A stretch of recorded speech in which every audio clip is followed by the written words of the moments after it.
welcome back. Welcome back to the Freedom Train. All aboard. Yes, radio designed to free your mind. I'm Joseph Ward, and I'm back with the magnificent Mr. Patrick Urban. How you doing this week, Patrick? I'm doing good, my brother. I'm doing good. And I'm excited. I'm always excited. Oh, yeah, man. Another Wednesday, another blessed week, another chance to be here to introduce the world to a great person. We got a great show tonight. So. Well, that we do. Who we got in the building, Joe? We have the incredible, and that word is even an understatement to the contributions that she has made to our community. But the incredible Miss Cassie Hammock is on the show with us tonight. And if you don't know her, you better get to know her immediately. Oh, yeah. Yes, sir. So I'm going to introduce her a little bit more so our listeners can get to know her a little better before we get into our question and answer. So Miss Cassie has worked as a She has worked in a crack cocaine self-help group as a comprehensive community and family service group facilitator. She's worked with the Appalachian Center for Human Services and Addiction Treatment within a residential program as a case manager and a group facilitator. She has been a female day treatment supervisor that consisted of creating a 4-hour per day to 5 days a week outpatient female day treatment program. She's facilitated educational groups. She's advocated for female recovering females. She advocated for recovering females. She created treatment plans, wrote progress reports. She also was a program supervisor at Serenity Shores Maternity Home, which consisted of creating curriculums for homeless pregnant women. She supervised the staff of 2 case managers as a residential house manager for respite workers. She wrote the CHSP grants and prepared the quarterly reports. She has worked in the Leon County Female Jail Facility as a group facilitator. She is the executive and the CEO currently of Beauty for Ashes, which is a halfway house for ladies released from Leon County Jail and the Florida prisons recovering from substance abuse and prostitution. Ms. Cassie has worked tirelessly within our Tallahassee community, and she has impacted the lives of many women that were on the streets of Tallahassee, helping them turn their lives around. She's a wealth of knowledge. She's a great person and someone that the world needs to know better. So I introduce to you all the incredible Miss Cassie Hammock. How are you doing, Miss Hammock? How are you doing today? I'm very humbled by your introduction. I'm doing great. Thank you very much. You deserve it. You deserve all that you've brought to our community. You deserve every bit of what you get in life. Crack cocaine. Wow. I've read books. Now I get to talk to somebody that's actually working with people. Right. That's pretty exciting. Miss Hammock, if I may. Yes, dear. Why do you have a passion for helping women who are dealing with substance abuse? My passion comes from my purpose. My life has been involved with women in substance abuse stemming from I was that woman many years ago. I walked into a brick wall and knew that I could no longer live in that lifestyle, but I had nobody who heard me but to go back to my roots, and that was on my knees to my Father, Christ Jesus, who delivered me from drugs and alcohol. From that moment on, mother of 3 children, I began to have such a desire to talk to women and let them know that there was a door, and that door was through Christ Jesus, and they can walk through it at any point. I came to Tallahassee after being clean for 10 years, and the passion became so great that I could not turn away from it. And with my brother, Dr. James Brown, we began the crack cocaine self-help group, and the rest is history. My first job in Tallahassee was at Appalachia Center in a 48-day program. I knew 48 days was not anything but detox. And so I knew in my heart that one day I would be involved in a program like the one I'm in right now for 18 months, encouraging women to walk through a door of not only recovery but deliverance. My passion hasn't lessened at all. It just grows and grows as this addiction process that we take women through continues to fail women. I know that what I'm doing is a definite purpose in my life. Mm-hmm. Yes, ma'am. Yes, ma'am. And as I keep saying, and I can't say it enough, we thank you for your bravery, and we thank you for just your care to even look at women or people, period, that others would turn their nose up to. You go into places where people are basically afraid to go to even help people. They'll sit on the sideline all day talking about, how bad the community is and how much they want to help. But you're one of the people who don't just sit on the sideline and talk. You actually are on the streets, on the front line with people helping them, and we appreciate that. All right. Our next question is, how have you been able to bring awareness to women who suffer from substance abuse? I bring awareness to these women by going where they are. I've been going to the Leon County Jail for the last 7 years doing substance abuse groups, women breaking chains groups, and because I found in my study and my work with women that a large portion of these women suffer from childhood sexual abuse. Their self-esteem and their worth of who they are and their purpose in planet Earth was robbed from them at very young ages. And so they live in a low worth mentality. So I have to go where they are. I go on the streets of Frenchtown, been doing it since the 80s. And just standing, talking with women, letting them hear pieces of my story, letting them know that I'm not afraid to hug them, letting them know that there is no judgment call that I have, and letting them know that nothing that they are doing or have done will shock me into being afraid to be with them. So how I bring this awareness to women that there is an answer and there is a way out is I go exactly where they live, where they are, and I minister to them right there. Okay. You don't, what, and I'm going a little bit off of the beaten path, or off of the outline with this, but you said you go to the women where they are. Can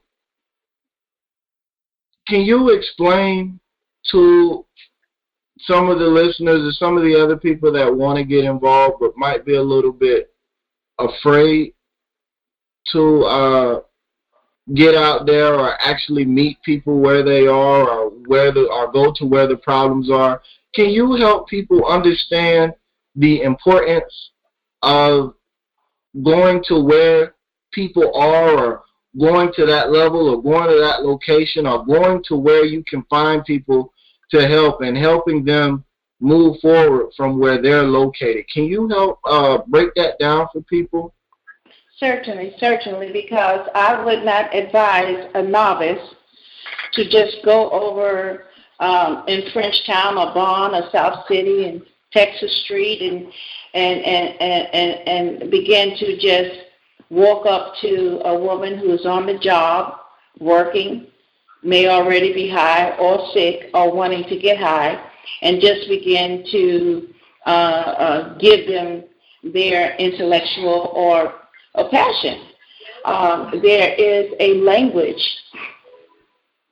There is a discernment that these women have. There's a language that they speak. These things can be taught in workshops.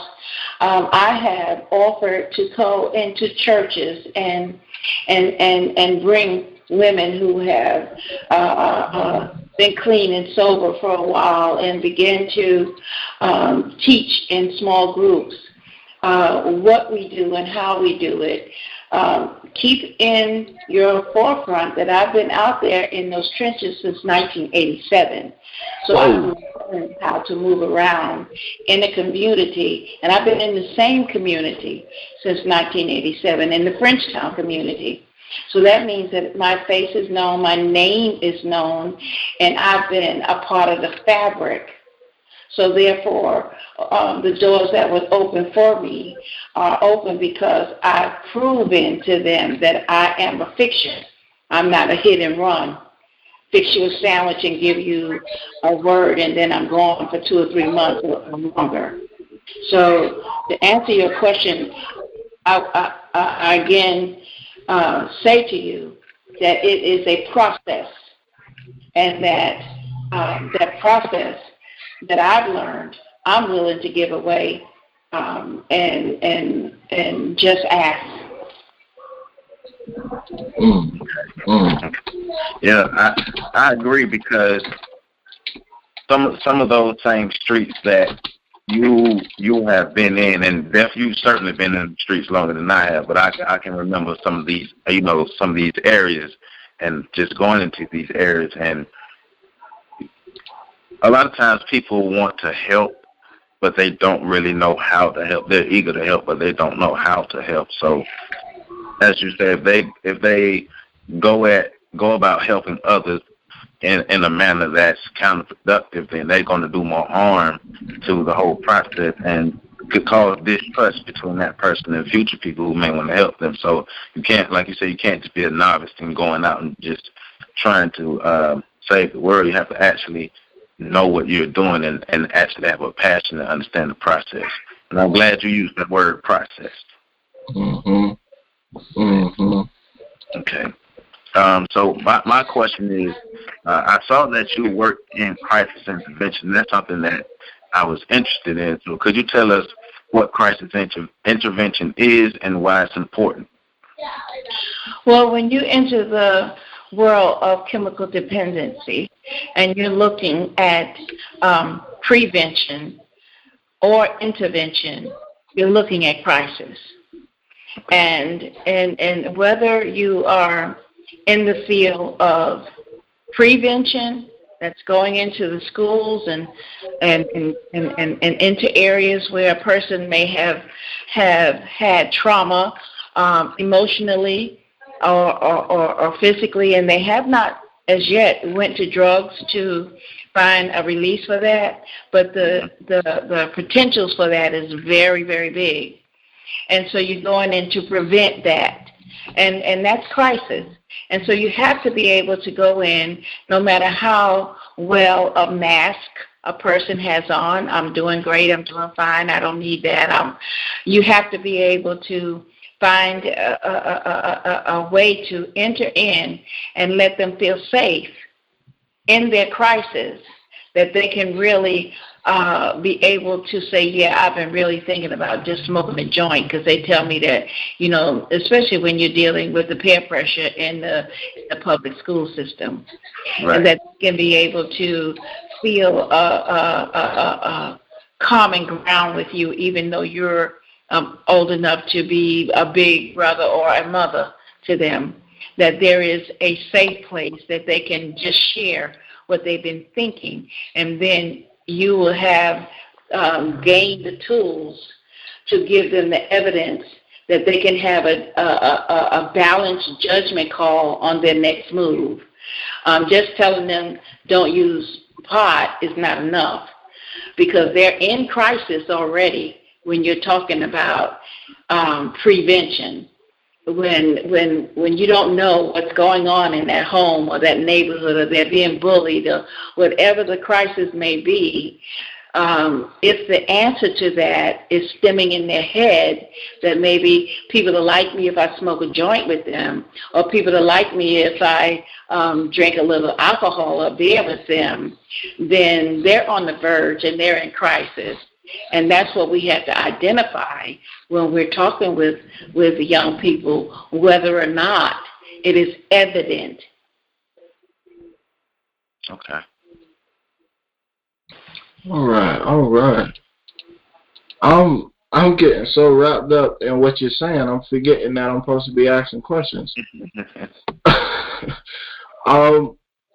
So I'm looking beauty for ashes.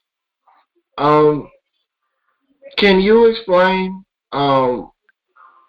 what that is and why it's important to your local community? Well, that's a real experience.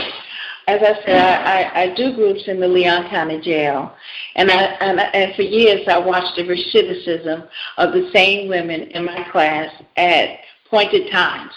They get released, and a month or two later, or even earlier than that, they're back in my class.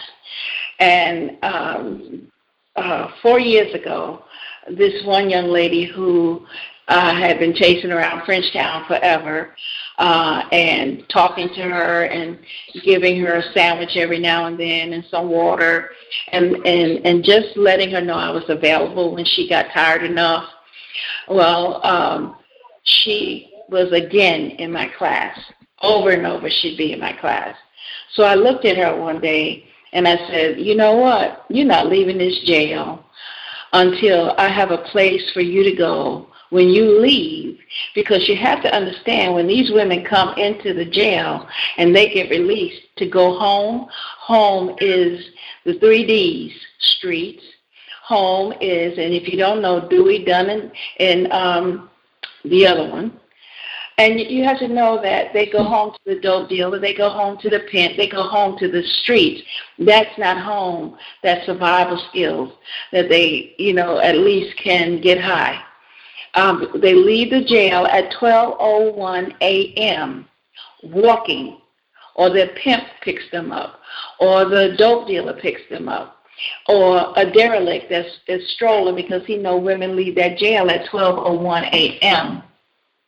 And so he knows, the John knows I can pick up a woman then. So I said to this young lady, I said, before you leave, you're not leaving this jail until I have a place to put you. And I didn't even know, it was like I was having an out-of-body experience. I said, and the name of that place is going to be Beauty for Ashes. I didn't even know, and I'm a pastor. I didn't know what that scripture was in the Bible, but it came out of my mouth. And I want you to know that young lady stayed in that jail, Leon County Jail, for 12 months. Every time she go to court, they postpone it.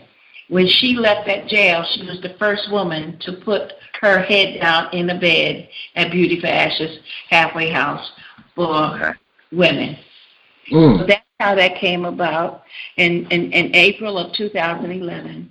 And here we are, 2014, going into 2015. And we're still housing women for 18 months. Do all the women stay for 18 months? Can I say I had success? All the way, it depends on what you look at success is.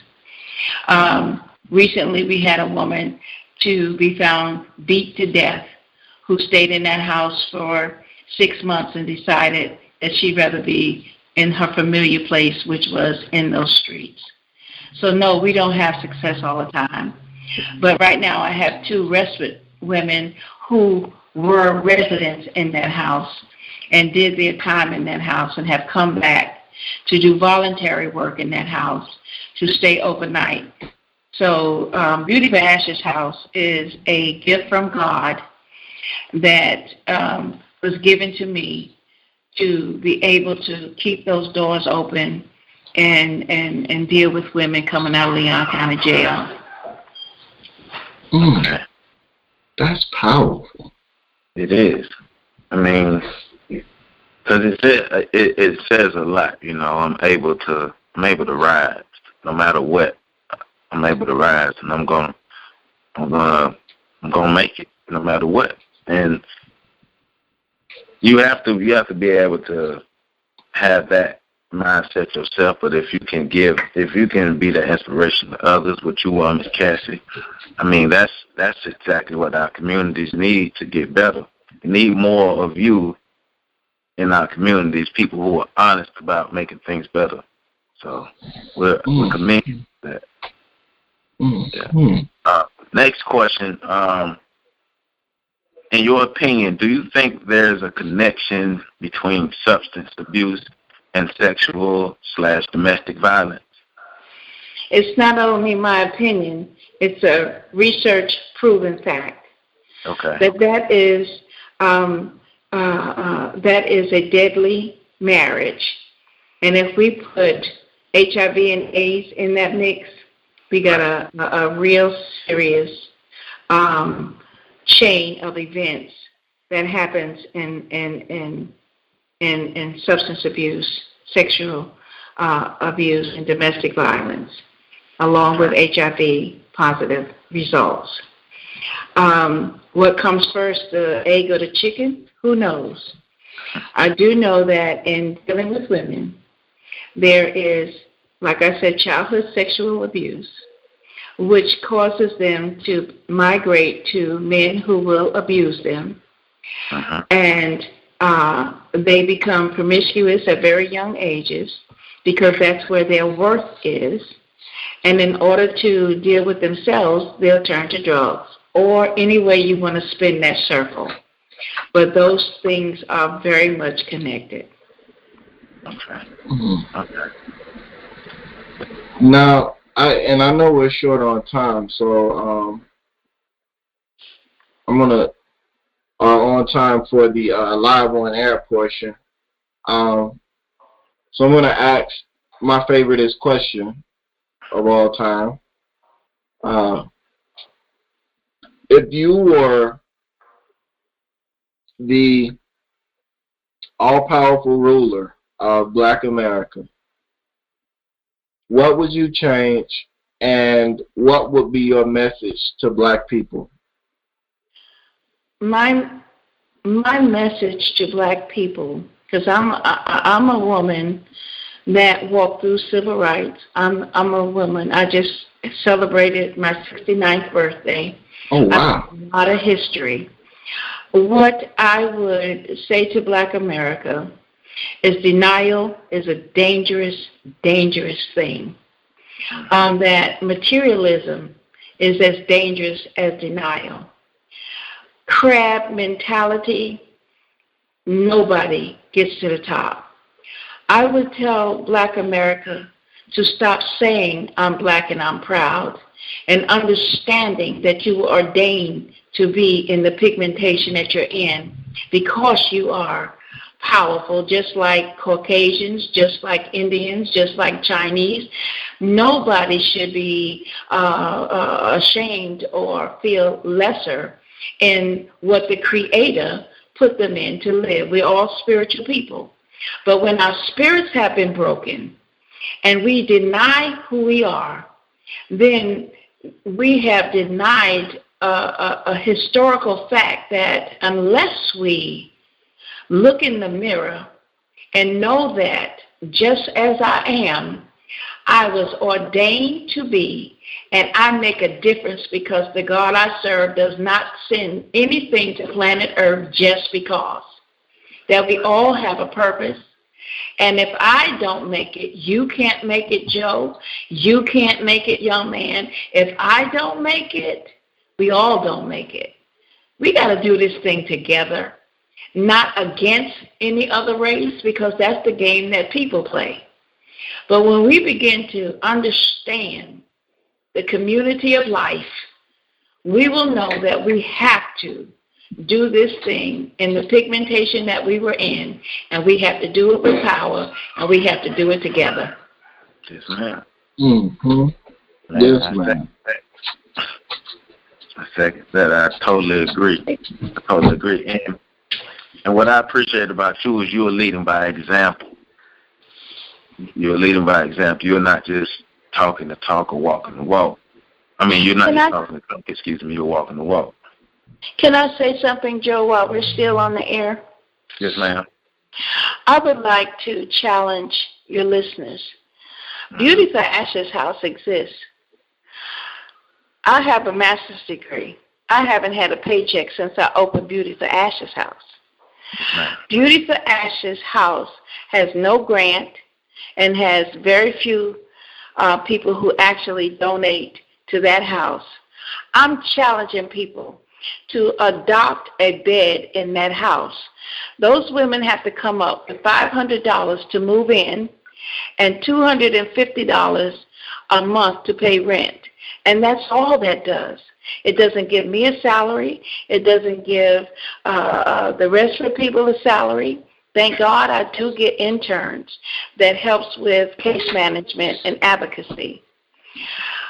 We have to be able to support that is supporting the broken people.